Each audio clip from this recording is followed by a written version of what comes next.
Hello, Paul. Hello, Sandra. Hi, how are you? Hi, I'm great. I'm happy to have you here with us. Hello also everyone to the group. We have Paul with us today. Just a short, quick background. Paul and I met 4 years ago now in Switzerland while I used to work in recruitment, and Paul was one of my candidates that got successfully placed in one of the companies. And yeah, here we are today. Thank you for being here.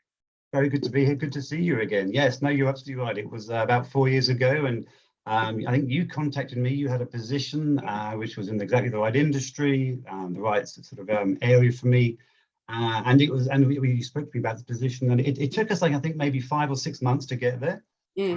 But I remember you very, very well. I think we've barely spoken since then, but I remember you very, very well, and I was very, very happy to join this group. Because I remember what a fantastic service that you gave in terms of preparing me for the interviews, explaining about you really knew your clients, and you don't always get that service in every recruiter, shall we say. So you definitely stood out for me.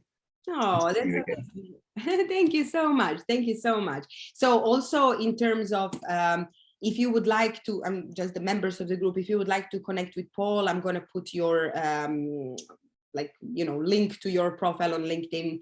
So if people want to join you or connect with you, they're happy to do that, right? Feel free to do that. That's great.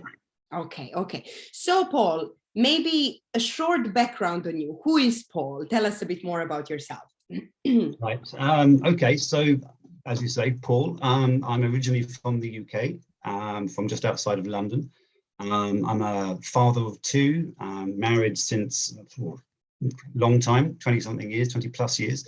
And I'm an accountant by trade. I will try to minimize the impact of that so you don't switch off by me being a dull accountant.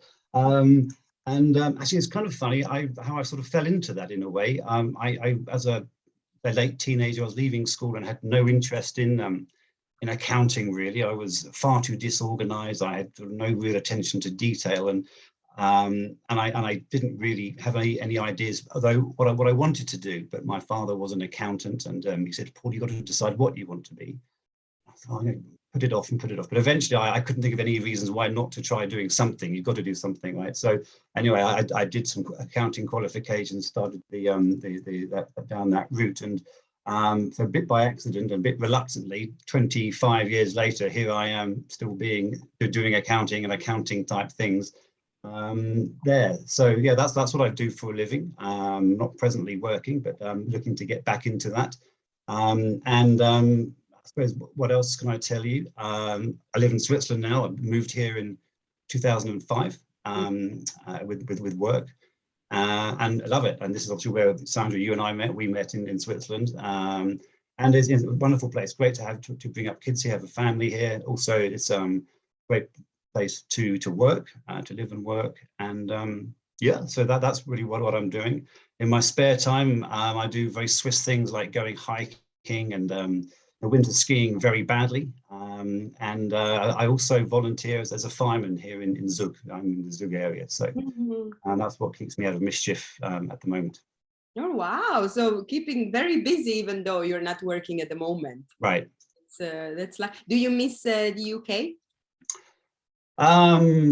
Friends, family, of course, always, especially when travel is limited a little bit, and that always is something one misses. But one can live with that through Zoom calls and all the rest of it. One can do that, and bits of food. You miss the Indian curries, things like that. There's the takeaway options, which are I guess the amount of choicing of food you've got over there, but not so much. I mean, it's really only an hour and a half flight away, so. No, it's close enough and not so far away. So yeah, not too much. Not too much. Yeah, actually, that's a funny thing that you mentioned food, right? Because I know a lot of British people in Switzerland, they always say that they miss food, especially Indian food, right? Yeah, I mean, you can get Indian food here. Of course you can. And I'm sure there are places in Zurich, but I mean, there's something special about being on a Friday night back in England and just picking up the phone and dialing up the curry, and then 20 minutes later it comes delivered to your door. That's something that did not exist at all when we moved here, and I moved here 17 years ago. It's coming in now as restaurants and eatery places have adapted to the COVID situation, but it's still not quite the same. Perhaps not quite as authentic as I remember it from back in London times. Yeah, and to be fair, prices are over the roof. Well, yes, prices are different here, but salaries are different as well. So. Yeah, that's very true. But sometimes it's, especially if you had traveled to India, right, and you tasted that food, and all that, and then you're back in Europe, and it's, you can't compare, and then plus you have to pay super much for it. So it's like, Yeah, that's true. All right, thank you for sharing that, Paul. Now, the next kind of question that I like to ask, and something to get the conversation going, would be, what would you think? I mean, you shared already some things, but what would you think were kind of the turning points for you, maybe career-wise and privately, if you look back? I think I can think of picture a number of different sort of things which have led me on this particular journey or pivoted me in a certain different direction. So as you said, I mentioned about the how did I fall into accounting, as I say, sort of reluctance, but really didn't find anything else to drive me.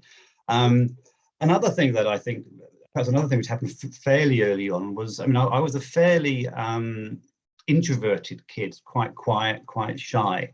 But when I left school, I went on an exchange trip to Australia for 9 months with my old school, and I sort of worked there, just helping out in a boarding school.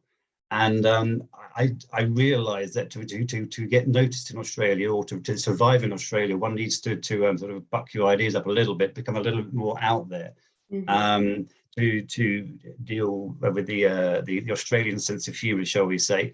I discovered actually during that time, I don't know whether I discovered I was an extrovert or what it was, but the love of people, the enjoyment of being around people, conversations. So that was a real change for me. It was to go from this quiet, relatively shy English person to coming back from Australia. I remember my sister saying, "Paul, why are you so loud now?" Being visibly embarrassed. But so that was a real change. And then it's interesting that was, I came back as a sort of more extroverted person, and trying to be an accountant, which is often perhaps somewhat inward looking. And I was also, as a kid, I was perhaps the most unorganized person that I knew. Very unorganized. I had no attention to detail. So I was this sort of introverted, or as I was an extroverted young adult who was very disorganized, had no attention to detail, who had rather fallen accidentally into accountancy. I was completely in the wrong place. And it was quite funny. I was working in a life insurance company, which is just the most, I found, rather dull, and it didn't mean anything to me. And just before we came on live, Sandra, we were talking about culture and where you find you fit culturally, and then I was not in the right place for me. So I left there, and a little by accident, I had an interview with a commodity trading company in London, and you asked me before the interview what is commodity trading. I wouldn't have known. I really didn't know. I was very unprepared for the interview, but I went along nonetheless, and I got the role, and it was as a junior accountant in a commodity trading company in London, it was relaxed attitude. It was a very personal atmosphere. It was very collaborative. People were all very warm individuals, very boisterous. So I kind of felt that Australian element of me that I mentioned earlier could come to the fore.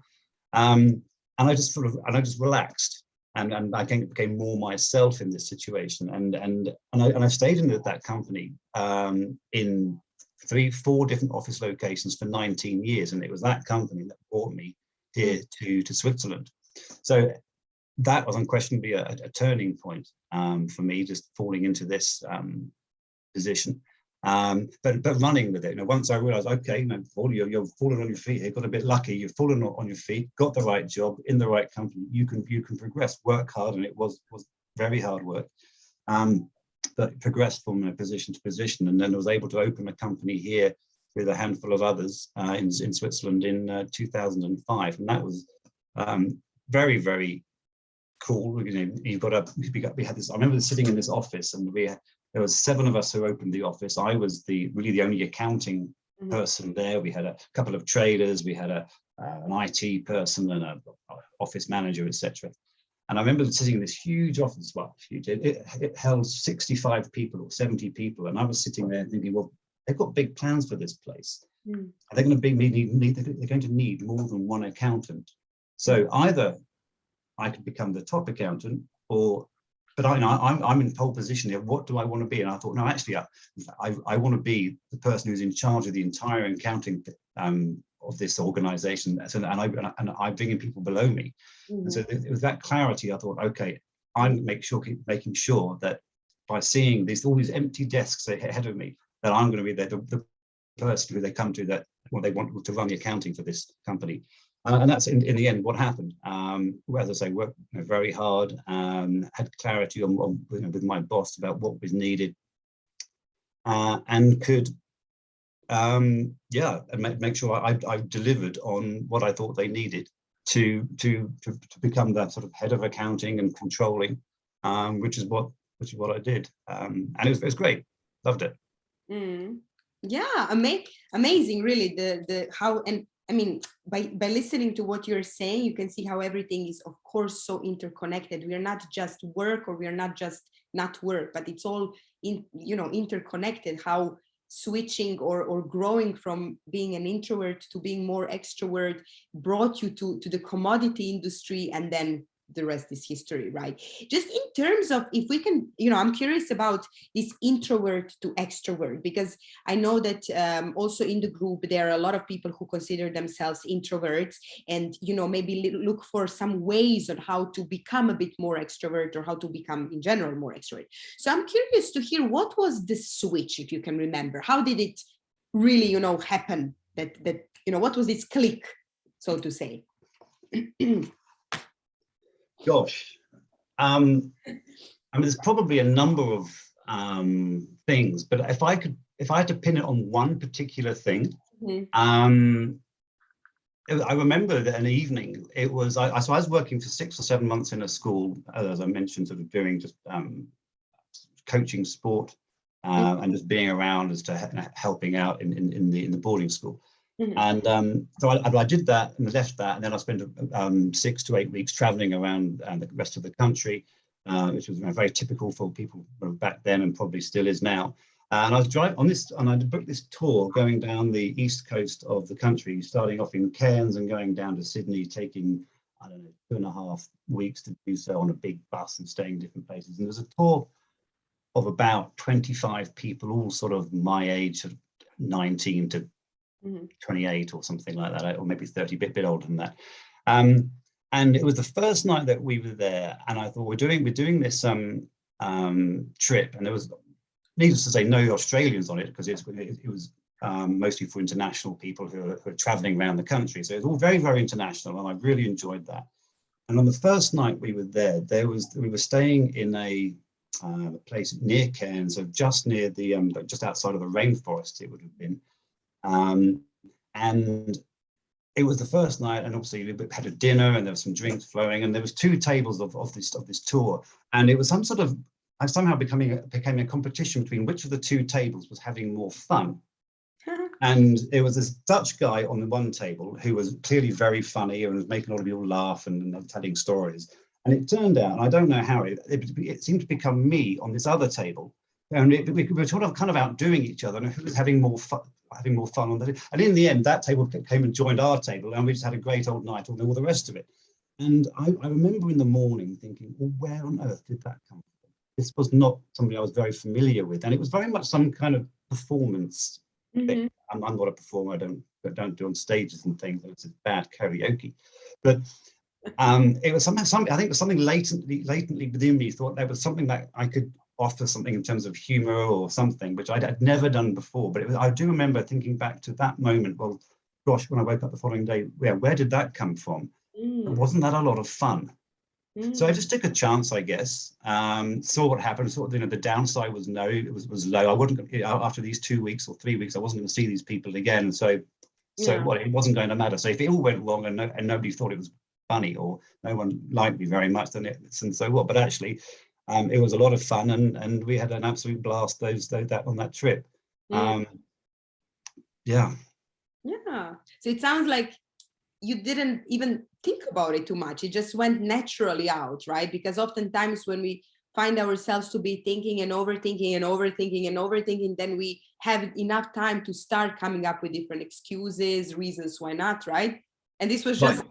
in that moment. You had no other option, basically. You just went into it. I just went for it. And I mean, you're right. I mean, I think most of the best decisions I've ever made in my life have been the spontaneous ones. And when I try to when I try to think about it too much, and obviously there are times when you do need to think about things. Of course there are. But I think some of the best decisions I've ever made are when I've been fairly spontaneous and gone, okay, let's try it. And I mean, just as an example, coming to Switzerland, I didn't plan to come here. It was something that the company chose to do. And they said, Paul, this is a decision. Do you want to go? And I spoke with my wife, and we said, well, okay, what's the worst that could happen? We're 2 hours away on a plane from the UK. Let's try it. We'll give it 2 years. If it doesn't work out, we come back and not a failure. So what? And we spent literally half a day thinking about it and said, okay, this wasn't our plan when we woke up this morning. This is now on the table. By the end of the day, said, okay, sure, let's do it. So, and I know, I think I'm probably at my worst when I try to really overthink things about me personally, my own personal things. I can think about business situations. I can think about, I think about them clearly, and I can think about bring in positives, negatives, and do the correct analysis or decent analysis. But when it comes to my own situation, if I start going down the path of really trying to think, I tend to overthink, and there's a saying called paralysis through analysis. I'm sure you've heard of that, and I get that all the time, and I'm constantly trying to battle that. And actually, that's one of the reasons why I'm here today, because I saw your notes to the group saying who's in, and I thought my first reaction was always no, that's not Paul. What have you got to lose? I'm in, and here we are. Yeah, and I'm glad you did, because I mean everything you shared so far is just amazing, and I love it. You know, it's great, and I'm sure that a lot of members are going to find this very useful and valuable too, right? Because again, it's incredible how by accident, so to say, you came to become a very successful finance professionals with an extremely incredible background behind you. You changed countries, you moved from, you know, introvert to extrovert, you're a father, a husband, you know, like a lot of amazing things. And the funny thing is that accounting happened by an accident. That's just like, you know, this is not a career you would just go by accident. So no. I'm curious there though, like if you could go back in time, do you think you would have done something differently? So that sliding doors moment, if I were to do something differently, yes, and I guess no. The answer, because no regrets. But I mean, because you know, I've been living the life that I've lived, and I'm enjoying it very much. So I've got no regrets. But if you were to sort of word the question, have you thought about if you had done something differently, what would it look like, or what would I have done? Yeah, of course I've thought about that. You know, if I'd done something that was probably true to my own heart at that time.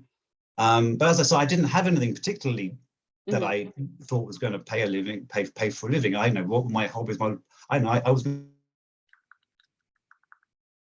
to be a professional sportsman, of course, but I wasn't good enough. But yeah, I think had I followed my heart about what I would have done, I probably would have become a music quiz. What's the word? Somebody who hosts music quizzes. That's probably would have been if I was following my heart. But I don't think that was really a life choice for me. So yeah, one thing's about if I'd done this, I think it's been something more creative or something more closer to where I would fit naturally. But I don't regret the way that it's panned out. I think at various times on the accounting path, I've wondered why I'm doing this. But then actually, I think as I've got more, perhaps let's say more senior, and got further away from what can be at the beginning quite dull, debits, credits, a little bit of drudgery. But when you get sort of closer to the business itself and finding out how the accounting supports the business and understanding the business, and it really gets quite interesting. And you're dealing with interesting characters in the organization, and that's a lot of fun. Yeah. And there you can even use that creative side, right? Because then you're, as you mentioned, part of the business, you're strategizing, you're coming up with different things, because indeed numbers as numbers are facts, right? Numbers are there and that's it. You cannot be creative about that. But on a strategic point of view, then it's a different thing, right? Yeah, you need imagination, and what can you do with the numbers? How can they? What would you do with these? And this is where sort of what management comes into. You know, but the numbers say this. Does that mean we can do Y? Does that mean we should strategize this? And that's very interesting. Yeah. Also, you know, another thing which moves away from numbers and sort of does feed into what I am, what I do, what is where I am is you know, if you are reasonably successful, you might be lucky to get enough to get people working for you, and that's a lot of fun. When one engages with the people, when the first time I hired somebody, I thought, wow, this person wants to work with me or with this company and do this job. You know, I owe them a lot to make sure that they're going to be okay, to find out how they are, and sort of take responsibility for their well-being. And they were part of my team, and so let's make this a thing as a success together. So one of the things I've very much enjoyed is the management leadership, I think is the word you want to use these days, of people, to showing them, bringing them on, inspiring them if you can, when you can, and making sure that they're developing. I think that's a huge part of what I enjoy doing. Yeah, and it's a big responsibility, right? Like, yes. I mean, every time we deal with other people, and we are dealing with other people all the time, right? We always have this responsibility as to how could my words, my behaviors, my attitude, or whatever, me in general, impact another person, right? So it's not only about you. And as a parent, I'm not a parent yet, but as a parent, I mean, that's also, I mean, when you have your own kids, you're responsible for them, especially when they're super small, right? It's not you anymore, it's we, right? Correct. And that never was more stark. I mean, not the kids, but the one's team. I know the company I moved over to Switzerland with them in 2005. In 2013, I think it was announced that the office here was going to close. And you know, this was sort of, you know, I looked at this as being my baby. You know, me and my accounting team, my controlling team, had built it up. I hired everybody. I developed them, I hope. And then through not my decision, the whole thing was being closed, and they were moving the operations back to the UK. And then I had this was, first of all, was, you know, pulled the rug completely from underneath my plans and my hopes and dreams for me, and also, well, hang on, but what about everyone else who I'd hired? And I said, this is what we're doing. This is what we're doing, and I felt dreadful that these people who I'd said, no, we're going to do this, and this together, that turned out not to be true. We couldn't do that. I couldn't fulfill on what I had hoped we were going to do and what we'd talked about. And that was, you know, going back to one of your earlier questions, you know, what's any pivotal moments in your career, and this was one where I felt, okay, first of all, the rug has been pulled out from underneath myself and my sort of space and family, etc. I had a 3-year-old at the time. Well, what are we going to do? And also, but my entire team as well. We had 6 people who I'd hired and said, no, this is what we're going to do, give them responsibilities, etc. And then, okay, what are we going to do? And I was, you know, completely stuck, and then nothing had prepared me for this moment. And I was thinking about the people, and then I was trying to think, what could I do to help them? And I had nothing. Then I just informed. I thought, well, what's the company going to do? They've obviously made this decision. What's going to be the impact here? And I thought, and the announcement was, okay, we're not closing the company today. We're going to have a wind down of operations and an orderly close. And in 18 months, plus minus whatever, we will close the office completely. I thought, okay, I got to thinking, but what are you going to do? You've just announced you're going to close the office. So if I'm me, or if I'm my team, the first thing is to go and talk to Sandra and say, or Sandra equivalents, we need people who, you know, I need to find a job. I'm going to find a recruiter who's going to find me a job. They're going to leave immediately. Of course they are. You know, what you can't keep people when you told them they have no job in the future. Yeah. And I got to thinking, well, that's going to be an absolute disaster for the company, because if they've got a team of 6, 7 accountants in place, who are doing all the tax returns, the VAT returns, the statutory accounts, all these dull things that accountants do. And all the teams left. What are they going to do? And so it suddenly occurred to me that what we've got is actually, we're all on the same side. You know, or potentially the company has created a big problem for itself. We've got to, you know, everyone's going to leave. Therefore, who's going to do the job? And I thought about this, and I thought, okay, so I actually called up the group CFO, and I didn't often speak to him, but I said, look, you've created a problem here, because you're going to have no one to do all the things that have to happen, all the tax returns, etc., etc. What are you going to do? He said, well, I did. What can you do? And I said, well, I can persuade them to stay. I can maybe show them, you know, we can talk about how they might be able to say, well, how can we persuade people to stay and it be a positive thing? So in the end, we had this discussion, and what we did, we worked out some sort of bonus payment things that if they stayed, they would be remunerated for doing so. They would then get the company would get what it needs to do in terms of tax returns, internal filings, etc., etc. But not only that, I said to my team, I say, good guys, I don't expect you to stay just for a bit of money, because you can probably get bonuses elsewhere and all that kind of thing. So that's not a very thing for you. But over the next 18 months, the company's going to be doing different things. We're going to be having different focuses. We're going to be focusing on cash flow. We're focusing on different things. And bit by bit, one of you going to leave. And that's actually a learning opportunity. So somebody leaves, someone starts to do their role. So you can learn new skills. So you can learn new skills. So in fact, what we did was to upskill the entire team over that course of that 18 months, so that they weren't just doing debits and credits. By the end of it, they're doing the debits and credits and. So they're taking that into their next role and going, wow, I did that. And they finished off the project. And it was fantastic. We managed to get something that worked for the company and worked for the entire team. And that was a pretty cool thing. Well done. That's really, like, in such a, you know, it's how can I say, it's you know, it's a big deal when you get such a news, right? And it's very important to stay in the mindset that you stayed in, which is, okay, how can we find a solution? How can we find the win-win situation for everybody involved, right? So that neither your employees, neither the business suffers, so to say. So what we discussed before we started recording, right? Compromise. Making a compromise, but the compromise that's really good for everyone involved, because that is true win, right? Absolutely.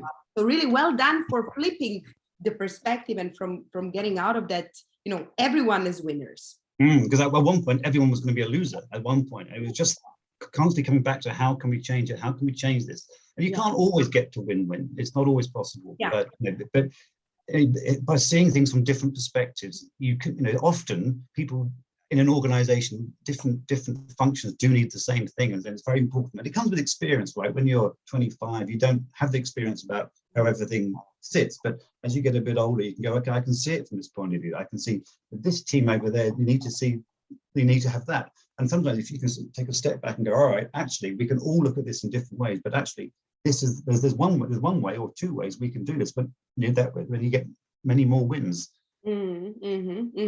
Yes, and you know what I would just like to point out here also, this is not also something that happened from one day to another in terms of your team trusting you, right? So throughout working with you, they gained trust because you were transparent with them, you were honest with them, and you showed them that you are willing to find the solution that's going to benefit them, not only you and not only business, right, but also them learning and upscaling their responsibilities. Yeah, absolutely. Yes, you have to build trust. I mean, trust is the biggest thing in business, and whether it's in relationships, and it's the same thing. Business relationships, the biggest thing. You build up trust. You're building up authenticity, what you stand for, and it's interesting actually. You know, I just to give it full disclosure, I had a team of 7 people. One guy had been there for 3 months. He resigned within the week because he didn't know who the hell I was, and he had no loyalty to the company, had no loyalty to me, and he got a job very, very well, which actually was perfect because it then meant there was the right amount of work for the right amount of people. But you know, he didn't have that trust because we hadn't built it up over enough period of time. But all the other 6 guys, they did stay, and you know, we were able to work through to a fairly good solution. But it is trust. You're absolutely right. That's the biggest thing you can do. Yeah, and that takes time, right? What you saw also from that one employee takes time. It's normal. It's, of course, right? He was or she was new, right? So it took some time. Right. So like looking now back, right, through your life and given the wisdom and experience and everything, what would be maybe something you wish you knew before, like, when they ask you, give an advice to younger self or something. So what would be that? I'm always curious to hear that.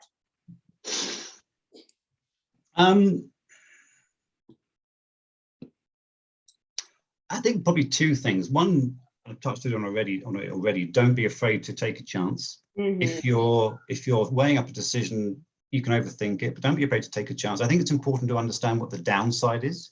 If you understand what the size of the downside or the maximum downside is, if you can live with that, then maybe go for it. Okay, because if you can live with the downside, hey, the upside may be fantastic. So have that in mind. And I try to do that, except when I feel it becomes very, very personal, and I then get a paralysis through analysis thing that I mentioned. Otherwise, I think if I was giving myself advice 20 years ago, I would say, come on, network.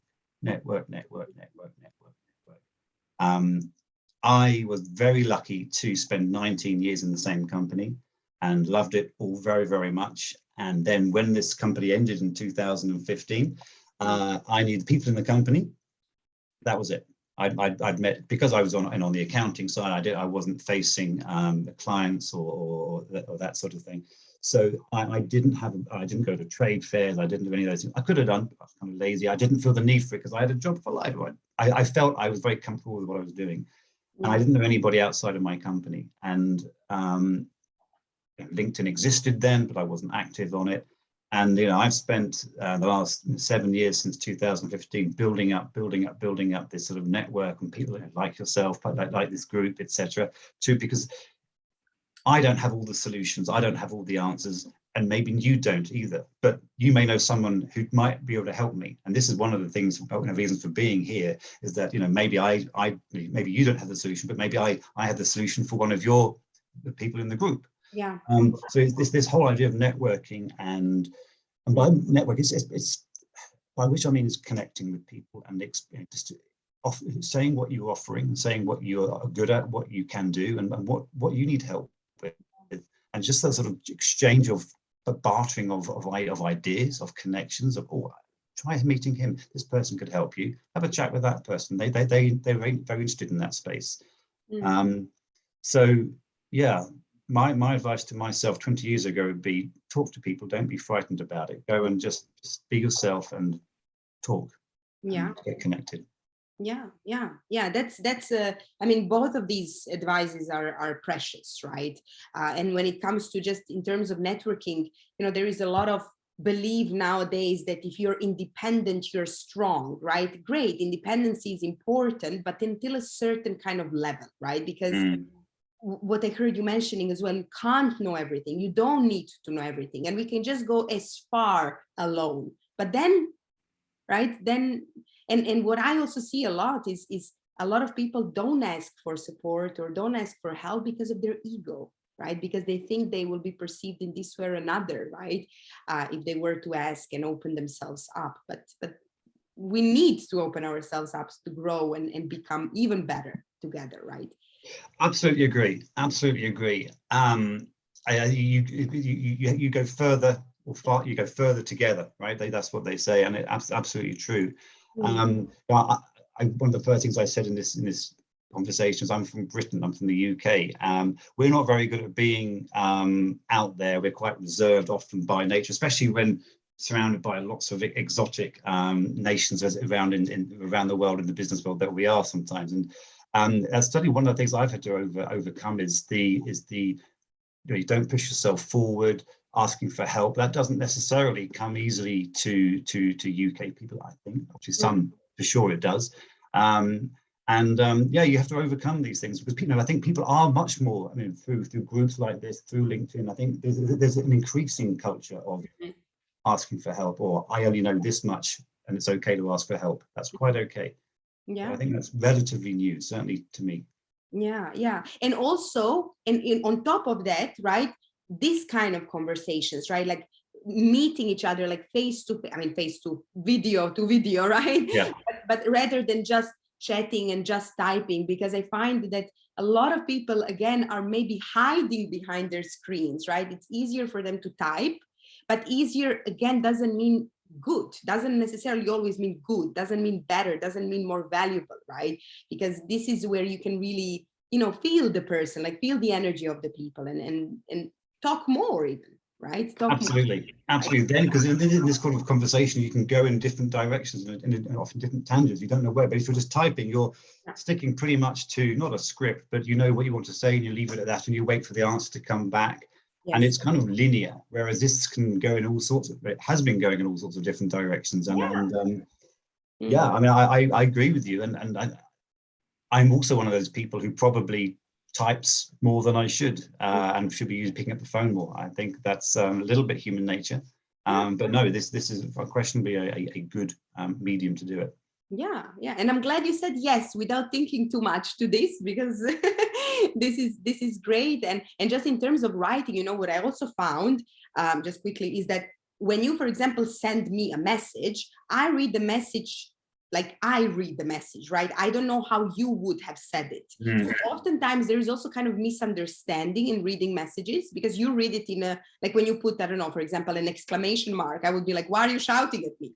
And maybe you were just excited. You know what I mean? So it's a difference. Yeah. Also, so with that in mind, actually, networking, and on that note, what would be something that you could offer to the group at this point, or something that you would ask maybe members from this group, any support, anything at all that comes to your mind?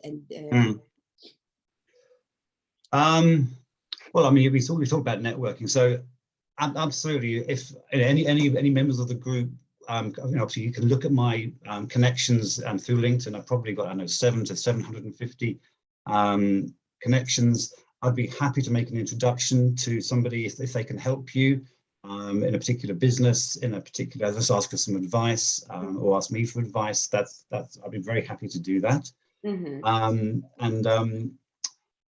I guess that if somebody wanted to reach out to me and say, okay, Paul, I found that story interesting, I thought something similar, or I've got a similar situation coming up now. If anybody wants to reach out to me and say, can you please expand on this part of what you discussed, I'd be delighted to tell them more about it, and take it forward, and really have a connection directly, which would be great. So if that's something that appealed to somebody, please do feel free to do so.